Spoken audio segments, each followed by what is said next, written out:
قیامت کا ایک دن 50,000 سال کے برابر ہوگا۔ انتظار کرتے کرتے پریشان ہو جائیں گے اور پناہ مانگیں گے کہ کب سوال و جواب شروع ہوگا۔ ایک لمبے انتظار کے بعد اللہ کا حکم جاری ہوگا۔ اللہ اپنے فرشتوں پر حکم ظاہر کرنا شروع کر دے گا۔ 70,000 فرشتے جہنم کو لے کر آ رہے ہوں گے۔ یہ منظر اتنا بھیانک ہوگا کہ سب کی سب چیخیں نکل جائیں گی۔ تمام آدمزاد کے ہاتھ میں ایک کتاب دی جائے گی جس میں ان کی نیکی اور برائی لکھی ہوگی۔ اس کے بعد سوال و جواب کا سلسلہ شروع ہو جائے گا۔ انسان اگر جھوٹ بولنے کی کوشش کرے تو اس کی زبان بند کر دی جائے گی۔ انسان کے ہاتھ، پیر، آنکھ سب گواہی دیں گے۔ ہر وہ چیز جو انہوں نے پوری زندگی کی ہے سب سے پردہ ہٹ جائے گا۔ وہ دن یوں بھیانک ہوگا کہ کوئی بھی بچ نہیں پائے گا۔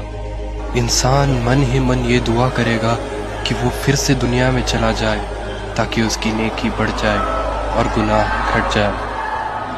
جب انسان اپنے والدین یا اپنے بھائی بہن سے نیکی مانگنا چاہے تو وہ اس سے انجان ہو جائیں گے۔ اس سوال و جواب کے سلسلے میں اللہ انسان سے کہے گا کہ پہلے کتاب کا پنہ پڑھو۔ اللہ اگر اس سے راضی ہو گیا تو اس کتاب میں سے سارے گناہ معاف ہو جائیں گے۔ روز محشر میں ایک ترازو ہوگا جس میں فرشتے انسان کی نیکیاں اور گناہ لکھیں گے۔ کچھ انسانوں کا گناہ یوں ہوگا کہ ایک پہاڑ کے برابر، کچھ انسانوں کی نیکیاں یوں ہوں گی کہ صرف ایک کنکر کے برابر۔ اللہ انسان کے اندر کا ایمان دیکھے گا۔ اگر انسان اپنی پوری زندگی میں یہ مانتا تھا کہ اللہ ایک ہے اور اس کے سوا کوئی معبود نہیں تو اس کی رحمت اس پر برس جائے گی۔ ان سب کے بعد انسان کو کل صراط کا راستہ پار کرنا ہوگا۔ یہ راستہ تلوار سے بھی تیز اور بال سے بھی باریک ہوگا۔